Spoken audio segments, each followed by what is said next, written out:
Good morning, everyone. So, today we are going to start chapter 5. I cannot remember my mother. This poem is written by Rabindranath Tagore. सो इस story में उन्होंने रविन्द्रनाथ टैगोर ने बताया कि उनकी जो मदर थी उनकी जल्दी डेथ हो गई थी जब वो छोटे थे बहुत. तो वो अपनी माँ को याद नहीं कर सकते थे. उनको पता नहीं था वो कैसी दिखती थी, कैसी थी. पर उनकी कुछ छोटी मोटी चीज़ें थी, छोटी छोटी चीज़ें थी जिनसे उन्हें अपनी मदर की याद आती थी. तो वो क्या चीज़ थी अब हम पढ़ेंगे. सो टाइटल क्या है? आई can not remember my mother. मैं अपनी मदर को याद नहीं कर पा रहा. ओके.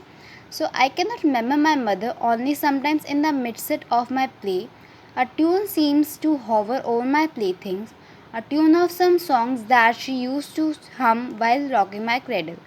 So इसमें क्या बताया कि मैं अपनी मदर को याद नहीं कर पा रहा, पर कुछ कभी कभी क्या होता है जब खेलने के दौरान, यानी कि मिड सेट यानी कि मिडिल में जब हम खेल रहे होते हैं, बच्चे वो खेल रहे होते थे, तब उन्हें एक ट्यून यानी कि एक आवाज़ उनके अराउंड, उनके जो खिलौने थे उनके अराउंड सराउंड में आवाज़ें उनके ऐसी ट्यून से आती थी. और जो ट्यून थी उस सॉन्ग की, वो सॉन्ग उस उनकी मदर जो थी वो गुनगुनाया करती थी जब वो क्रेडल जो यानी कि जो झूला होता है ना बच्चों का, पालना जिसे हम कहते हैं, वो उसे जब वो झुलाया करती थी जब सुनते थे, तो वो साउंड उन्हें उनकी मदर की याद दिलाती थी. तो आगे चल समझते हैं. I can not remember my mother but when in the early autumn morning the smell of the shiuli flowers floats in the air. The scent of the morning service in the temple comes to me as a scent of my mother. So इस तरह में बताया कि दूसरी चीज़ बताई है कि मुझे अभी भी वो बोलते हैं कि मुझे अपनी मदर याद नहीं है, बट जब अर्ली ऑटम मॉर्निंग यानी कि पतझड़ के मौसम की सुबह में जो शूली फ्लावर्स वो फ्लावर्स होते हैं, एक फ्लावर का टाइप है जो कि ईस्टर्न इंडिया में पाया जाता है. तो जो फ्लावर्स की स्मेल थी वो पूरे एयर में मिक्स हो गई थी. The scent of morning service in the temple comes to me as a scent of my mother. तो ये जो मॉर्निंग सर्विसेज यानी कि जैसे मंदिरों में सुबह पूजा होती है, धूपबत्तियाँ जलती हैं, फूल चढ़ाए जाते हैं, तो उन फूलों की महक, उन धूपबत्तियों की महक उन्हें उनकी मदर की याद दिलाती थी. ठीक है. तो इसमें क्या बताया, उनकी शूली फ्लावर्स उन्हें उनकी मदर की याद दिलाती थी. आगे करते हैं. I can not remember my mother. Only when from my bedroom's window I send my eyes into the blue of the distinct sky. I feel that the stillness of my mother's gaze on my face has spread all over the sky.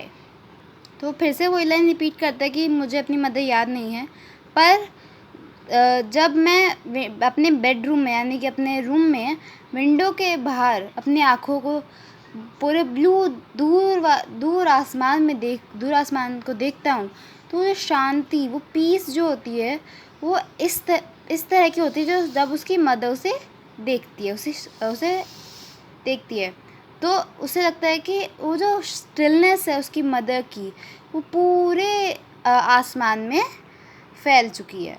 तो इसमें तीसरी चीज़ क्या बताई कि जो blue distinct sky है वो उनकी मदर की याद दिलाता है. तो तीनों एक बार रिवाइज कर लेते हैं. तो पहले पैराग्राफ ने क्या बताया कि मैं अपनी मदर को याद नहीं कर पाता, पर खेल के दौरान जब मैं खेल रहा होता तो वो एक ट्यून मेरे सराउंडिंग में, मेरे खिलौनों के आसपास मराती है, यानी कि फैल जाती है वो साउंड. और वो साउंड उस सॉन्ग की है जो मेरी मदर गुनगुनाया करती थी तब जब मैं वो पाले से मुझे सुलाया करती, जब पाले को आगे पीछे करती थी जिससे मैं सो जाऊँ.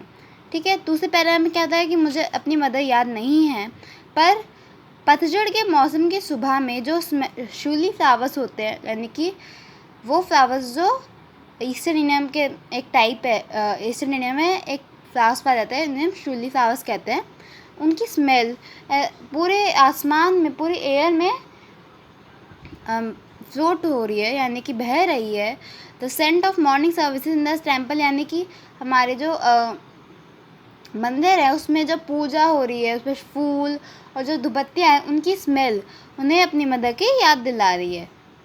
ठीक है, तीसरे में हमने क्या बताया था कि मुझे अपनी मदर याद नहीं है, पर जब मैं बेडरूम की विंडो से बाहर अपनी आँखों से देखता हूँ ब्लू डिस्टिंक्ट स्काई, यानी कि दूर नीला आसमान, तो वो जो स्टिलनेस यानी कि शांति फील मुझे होती है वो इस तरह की होती है जैसे my mother's gaze on my face has spread all over the sky, यानी कि मेरी मदर की जो मतलब मदर में ये देखती थी मुझे कितनी शांति मिलती थी, उसी तरह की शांति में ऐसा लगता है मेरी मदर की गेज यानी कि वो ग्रेज यानी लॉन्ग स्टडी लुक वो पूरे आकाश में फैल चुका है।